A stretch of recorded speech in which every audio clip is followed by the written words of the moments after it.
মালদ্বীপ কি সত্যিই ডুবে যাচ্ছে? এটা পৃথিবীর সবচেয়ে নিচু দেশ।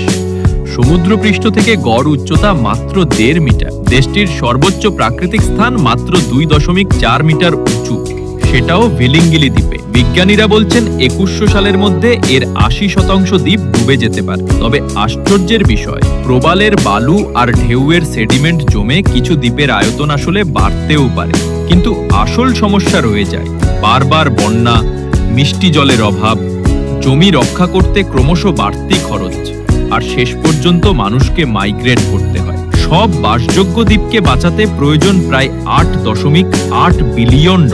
বাঁচার জন্য মালদ্বীপ তৈরি করছে কৃত্রিম দ্বীপ আর সি ওয়াল, কিন্তু এটা একটা রেস সময়ের সাথে। মালদ্বীপ হয়তো আগামীকাল ডুববে না, কিন্তু এর ভবিষ্যৎ নির্ভর করছে আমরা সবাই মিলে জলবায়ু পরিবর্তনের বিরুদ্ধে কিভাবে লড়াই করি।